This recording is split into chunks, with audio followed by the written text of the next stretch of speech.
concept of TESOL, concept of ESP, and concept of EAP. ESL, EFL, TESOL, ESP, and EAP. There are many other terms which are used with English language teaching or with reference to English. There are many terms. So today we will discuss about these terms, and at the end, let us learn about these terms. You should learn and you should know about these terms. We very well know that English is a widely spoken language in the world. It's a lingua franca. What is lingua franca? Lingua franca is a common language between the people whose languages are different. For example, a person from India has his mother tongue Hindi, and a person from France has his mother tongue as French. So, if they use English as a common language, that is lingua franca. Now, if a French person use English to communicate with Indian,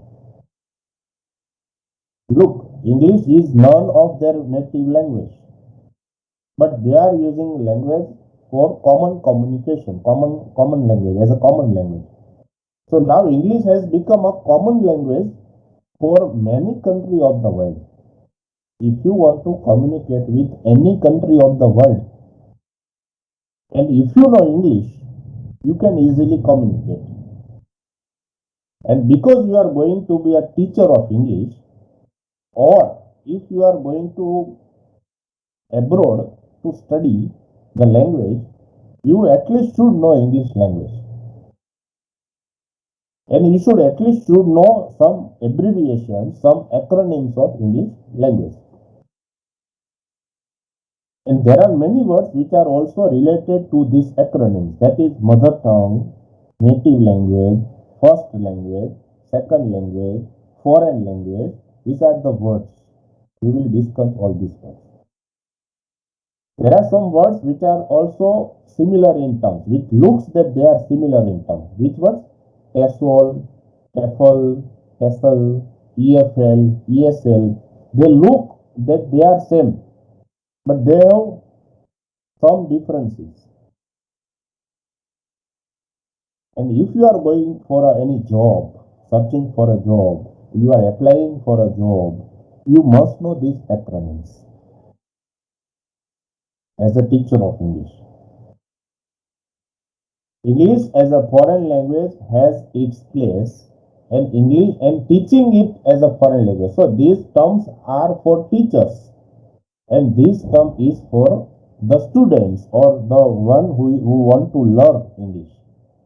You might learn English as a foreign language. You might learn English as a being a person of other language. You might learn English as a second language. You might learn English as for academic purpose, and you might learn English for specific purpose. Okay. Actually, this should be here written here for as a English language.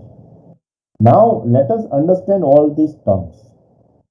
We will understand these terms one by one, but we will understand and I will explain the terms TEFL. What is TEFL?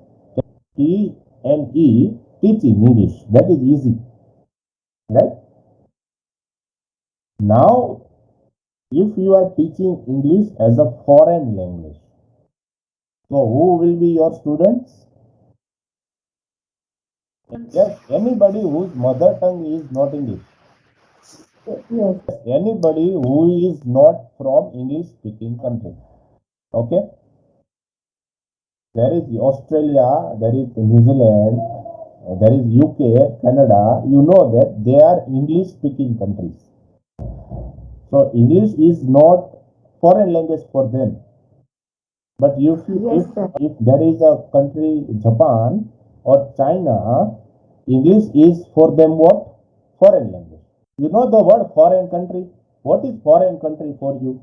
Which is not your country, that is foreign country. Even Sri Lanka is foreign country for me. Bhutan is foreign for me. Nepal is foreign for me. And in the same way, France is foreign for me.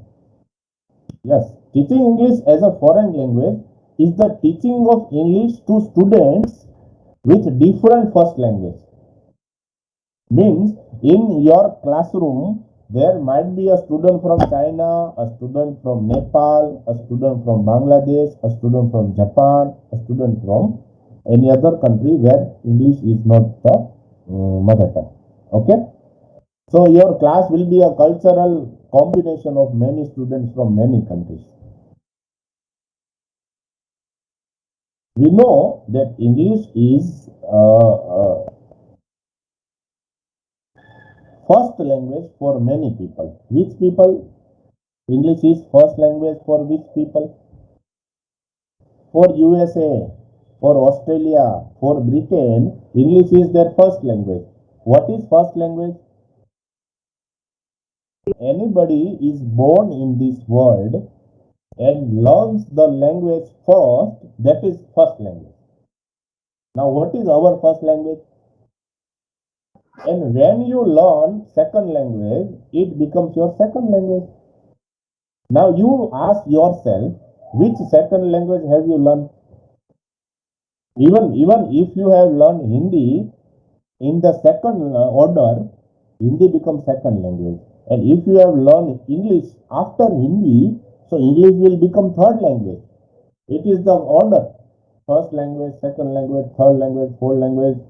Some in the world might know 10 languages. So it doesn't mean that 9 languages are second language. It is the order you learn. It is the order you learn. Yes, but if you are a student in Gujarat and if you learn Gujarati as first language, then if you learn Hindi in the second order, then Hindi becomes your second language. Then if you learn English after Hindi, so English becomes your third language. You can give this number. First language, second language, third language, fourth. You can give this number. Right? But generally, Hindi, English are learned as second language simultaneously. एक साथ है. Right? So all these languages are called second languages. So teaching English as foreign language means you are teaching English to non-native speakers whose mother tongue is not English. Right? So teaching English in a non-native English speaking country. For example, if you are teaching English in Korea, it will become foreign language. They are learning English as a foreign language. So a teacher is teaching them a foreign language. It is not their language. You know that teaching English as a second language and teaching English as a foreign language is different. In simple terms, English is not their primary language. Right? If you are teaching English to Chinese people in China, it will become a foreign language. Okay? The same concept is Okay, sir. here. FEFL, the same context. I just put here T, it will become TEFL. So what is same thing? EFL means English as a foreign language. So English which is taught to students in foreign non-English speaking country. You know what is the word non-English speaking country? What is the meaning of that non-English speaking country? In India, people do speak English. So we cannot say that India is non-English speaking country. We cannot say India that a non because we are under the rule of British people. Almost all over India, you can speak English and you can find people who speak English. But in China or in many of the countries, in Korea, it is not allowed to speak English. They use their mother tongue compulsory. Right? Most except the business communication. So these countries where there is foreign language, English is taken as foreign language. So if in these countries people learn English, they are learning English as foreign language. Why they are learning English as foreign language? They want to connect themselves to the English speaking countries, right? English speaking nations. Why do you learn English as foreign language? Tell me. So English as a second language is different and English as a foreign language is different. And if you learn English as a second language, you are learning in really deep, in detail. But if you are learning English as a foreign language, you are just learning to communicate only. Suppose you are learning English, Hindi as a second language, you are learning Hindi in very much in detail. But if you are learning English as a foreign language, you are learning the language just for communication with the foreign people. Suppose you are a guide, you just learn English to communicate with foreign people. Okay? You are not learning its literature, its grammar.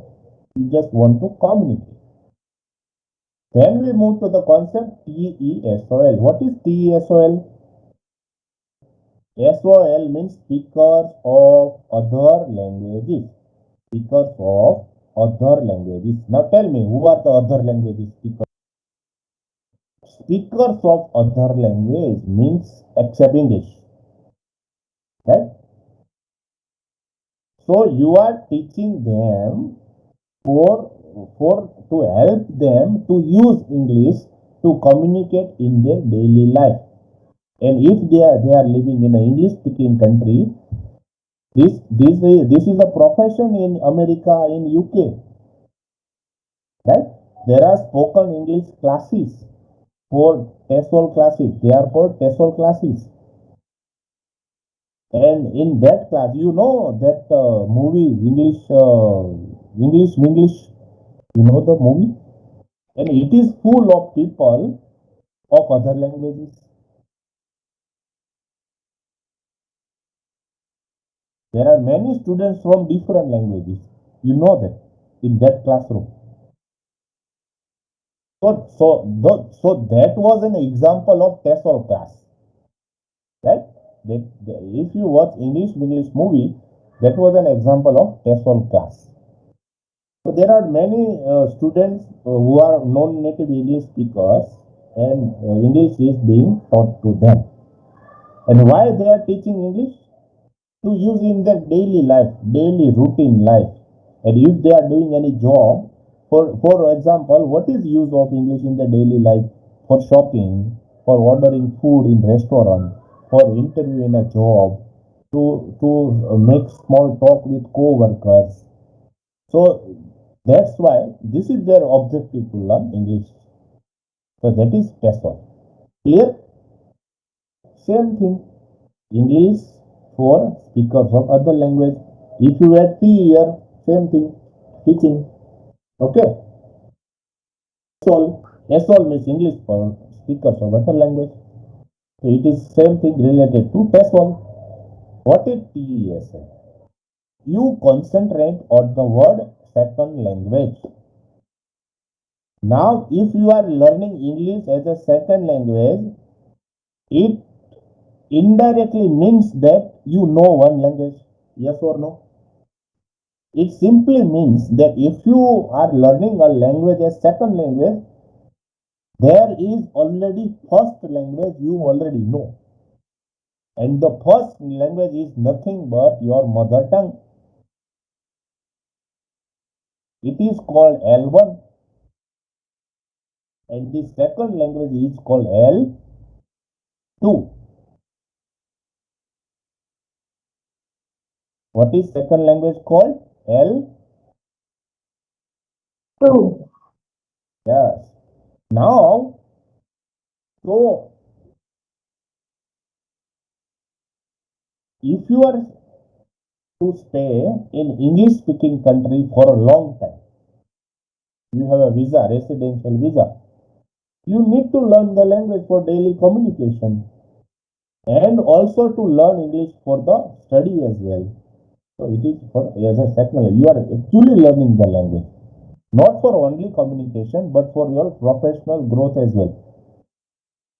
You are using it English in your daily life if you are going to be in a English speaking country. English as second language countries are those countries where medium of instruction in education and government is in English.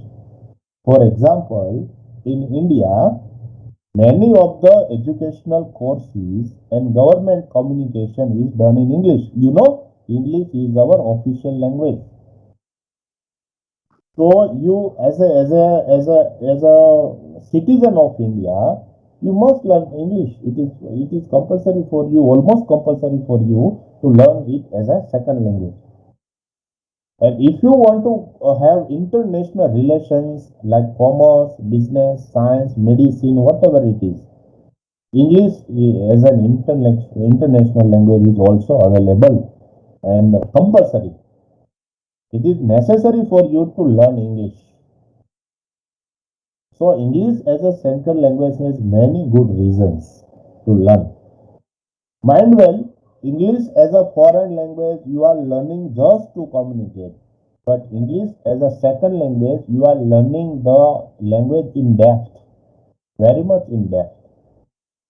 So all of us have learned English as second language. You know, you and me all have learned English language as second language. You have seen the symbol and written on your English language textbook in 12th standard, 10th standard. The into bracket it is written second language. You know that. Now you understand that you are learning second language, almost like first language, right? When you are learning a language almost like mother tongue, yes, you are learning a language almost like mother tongue, that is a second language. Hindi, you are also learning Hindi as second language. You are learning Sanskrit as second language. Okay. So in the same way, English is being learned. English is also called second language means L2. Now let us move to ESP. Now what is the meaning of specific purpose? What are the special reasons for special people, for business, for professional pilots, for engineers, for lawyers, for doctors, for hotel staff, whatever it is, for travel agents. You know that lawyers have their different English, doctors have their particular English, engineers have their English, engineering English. You know, there are computer, they are related to computer, there is computer dictionary.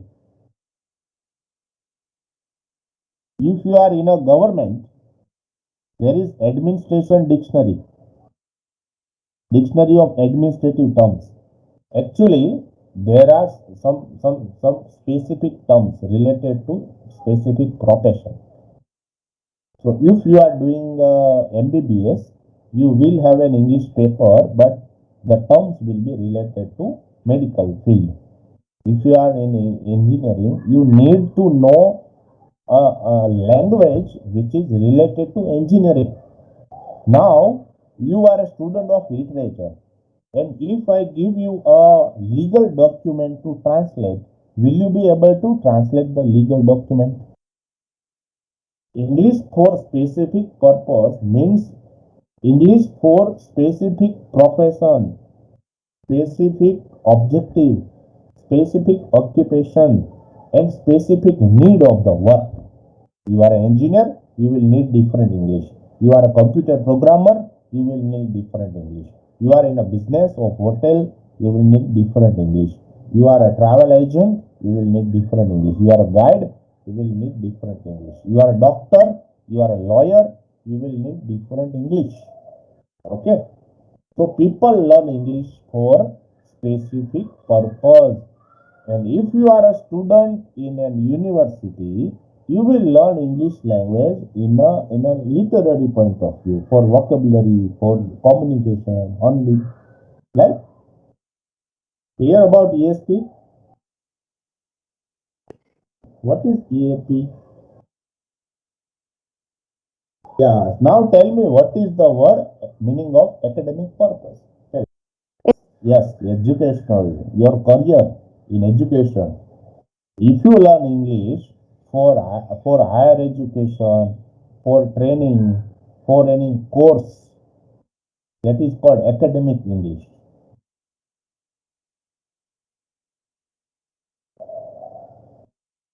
To pursue some academic courses or to conduct research, you must know English. For example, if you want to enter in an university in which English is the medium of instruction, you must know English. If the institution run English medium instruction, you must know English. That is called academic purpose for academic future. Okay?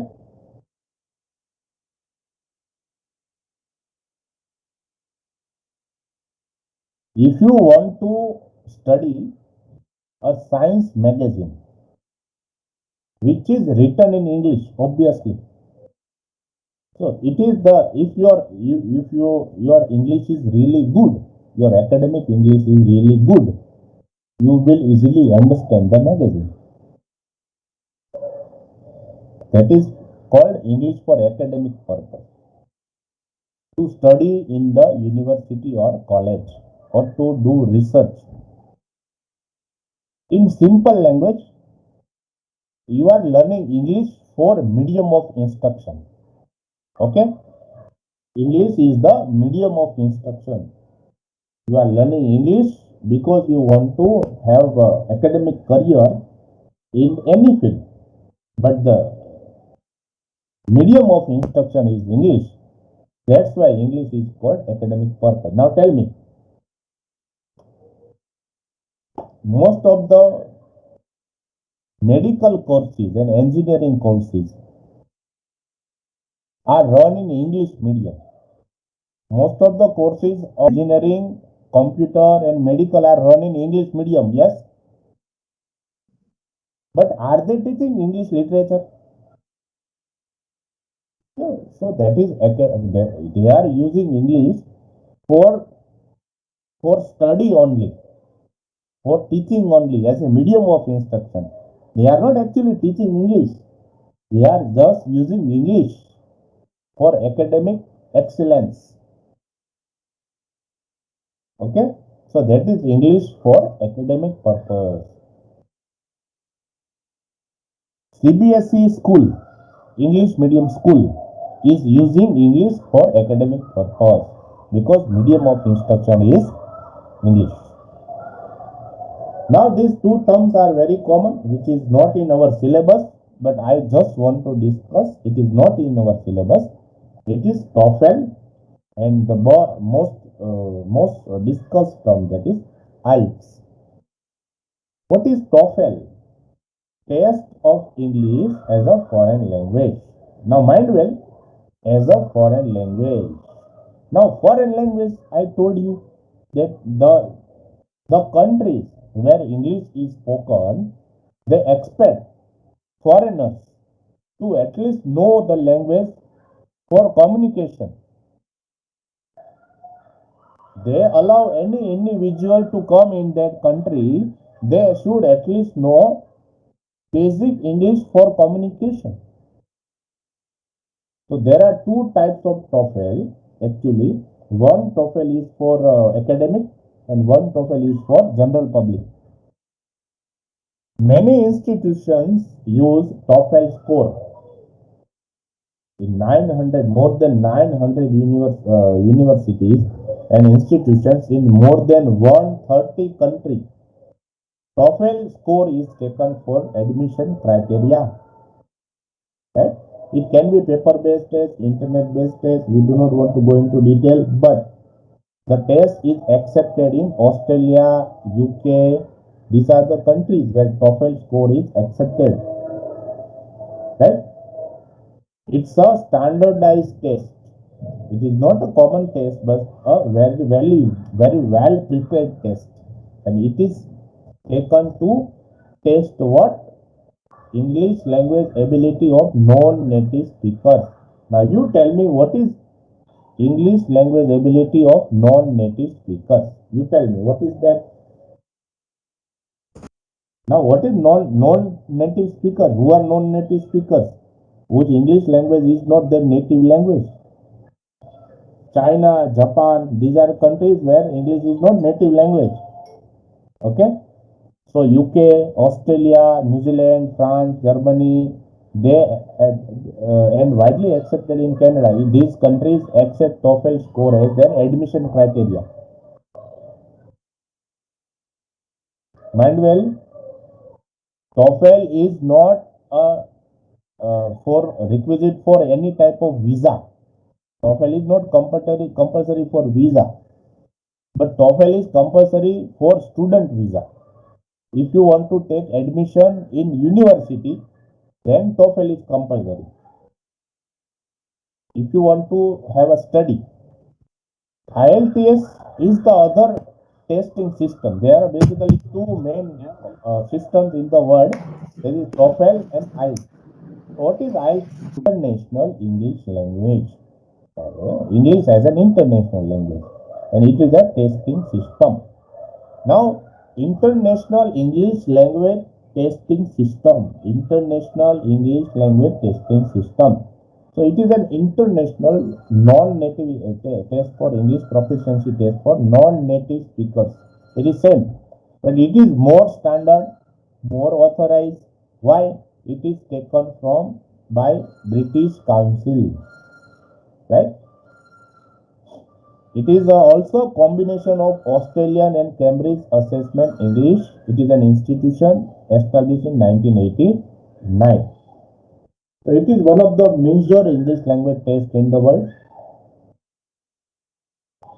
They can use for academic and non-academic purpose. The test is available, I told you, in two formats. IELTS for academic purpose, means for study, and IELTS for general public, that is for general training, that is general public. If you want to go for study, you should give IELTS academic, and you are going for general visa, you should go for IELTS general training. So it is recognized by universities, many employers, means companies, many professional bodies, many immigration authorities, and government. Right? It is accepted in Australia, British, Canadian, Irish, New Zealand, all academic institutions, more than 3,000 academic institutions. So that is a brief overview